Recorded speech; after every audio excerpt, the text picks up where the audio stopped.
Now we're going to illustrate a different aspect of engaging. Its use when a patient is really angry or upset. There I was, a diabetes practitioner running a routine clinic, and he hit me with this explosive anger. And it was kind of doubly difficult because it wasn't just the clinic he was angry with, he was angry with me. And I wanted to raise the subject of lifestyle change, but boy, oh boy, I didn't get far into it before I realized there was another problem to tackle, a very angry patient. And I guess it might be useful to you to know what was going through my mind. Two things, right? One was engage and do nothing else. And secondly, I suppose from a technical point of view, reflect, reflect, reflect. See what you think. Okay, so Mr. Davis, you understand you're going to carry on taking your meds? Yeah? Yeah. So if you just let us have the meds, I'm good. Thanks. Okay, Mr. Davis, just 1 second. Do you mind if you just...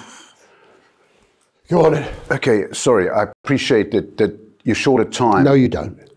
No, I was waiting out there for half an hour. You set the appointment time on a day that isn't convenient to me because it suits your clinic. Now I'm here, I'm on time, you're running late, and now you want to waste my time. Okay, and you've made the effort to come down to the clinic today. Yes, I bloody have. Which you do, like I see from your record. You're a really good attender. You're a religious... I'm really good attender. I'm really good at taking my meds. That's all I need. Let me go. Yeah. Oh dear, fireworks. And I guess it might be helpful to say what was going through my mind. And you know, it wasn't just about engaging and using reflection. It was also the sense of keeping my mind uncluttered. Because if not, I could find myself getting upset. And I really did try to stay calm. So that was something else that I was saying to myself. But why do that? I guess because if I wasn't, I could find myself arguing back. Well, that's about the worst thing to do. But maybe making excuses, asking him politely if he doesn't mind me explaining, basically feeling defensive in the face of this anger. And that's what I tried really hard not to do. And we used to use the phrase rolling with resistance to describe this. And this is a pretty good example of it. And I must apologize for that because I suspect you've also waited in the waiting room.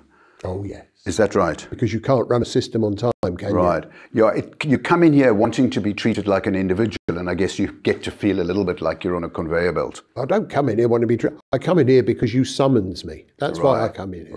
Right. If I could just drop a note through the door and you can give me a repeat prescription, that would suit me fine. That's what you do, right. So whatever way you look at it, coming up to this clinic is not something you look forward to. It's an interference. I manage all these things, all right? You're just wasting my time. Right.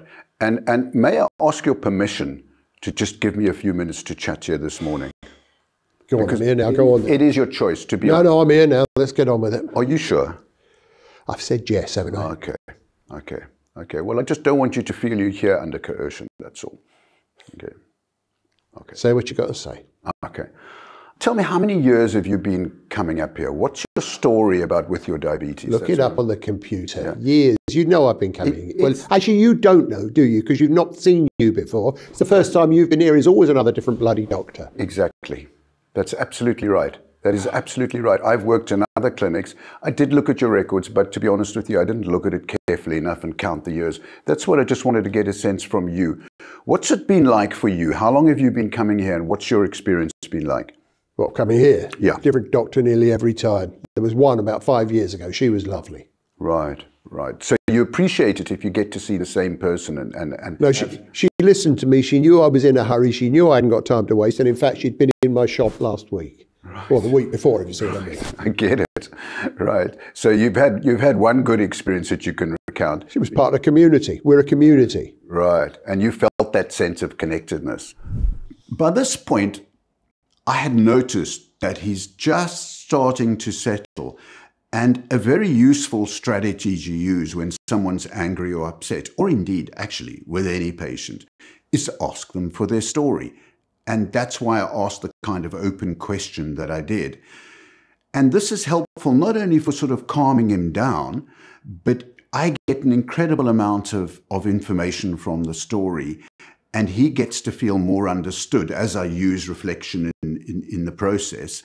And what I also notice is that I might have a whole lot of questions in my mind to ask him, investigative questions, questions that might be on an assessment schedule. actually a lot of them just get answered if you let someone tell their story. Well, yeah. With her. Yeah, I suppose, yeah. Yeah, and here you come in and meet another complete stranger. Yeah. And can I ask you about your diabetes and how long you've been, you've had this condition? Must be 20 years going on, I suppose. You lose track. Yeah, 1920s. But I've been taking the meds all the time. Right. I've been behaving myself. I gave up driving. Well, I gave up HGV because I couldn't anymore. Right. So now I'm just drive when I need to for work. Right. So you were driving a heavy goods vehicle and you got diagnosed with diabetes quite a while back. Yeah. And you moved from that to driving a normal vehicle. Well, I drove an ordinary car anyway. What I did was I opened a business, which is just perfect for someone with what I had. Right, okay. I opened a newsagents, ciggies, sweets. Yeah, right. Temptation. Okay. So you tell me that story with the hints of mischievous in your eye, because part of what happened there was that all the temptations were in front of you. I told you that story because it always gets a laugh down the pub. That's why I told you that story.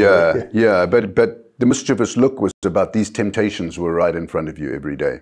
Well, they were, aren't they? I mean, it's a pact of life. They're there. Yes. You know, I'd rather eat a bar of chocolate from my shop than that diabetic rubbish that they sell, you know. Exactly. So this has been quite a long journey of 20 years. You made some adjustments. You stopped the heavy goods vehicle driving. Yeah. Then you moved into opening this newsagent's shop. Yeah, long days, hard work. Long days, hard work. And no time to waste. Come on, you said this would be 5 minutes. Well, I'm going to ask you for about 5 or 10 minutes here. Okay. Oh, we're changing the rules already, are They we? keep changing, my man, and so you have to stay sharp and awake with me. No, that I like. Come on, you go for it. Yeah, okay, good stuff. That consultation was at the far end of the difficulty scale. I don't know about you, but I don't come across that all that often.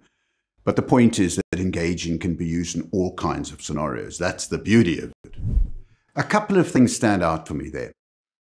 One is the value of a summary, of bringing everything together for him. And I was aware that I was going to do it. And I was actually logging up the things he was saying as he was going along and effectively preparing the summary while he was talking. So that's helpful. And I think it helped him to feel understood and on board and less angry. So the other thing that struck me was that I got into a mental state where I was just being myself. And I think that does help whatever the patient you're with. They appreciate that. And in Dave's case, this rough and ready guy, he appreciated me being authentic in the way that I was. And that's why we could end up laughing together. Everything else we're going to talk about in this course is founded on this critical process of engaging. In fact, I've come across situations where only engaging actually precipitates change in people. They really appreciate it. Imagine a scenario where you're not engaging with somebody.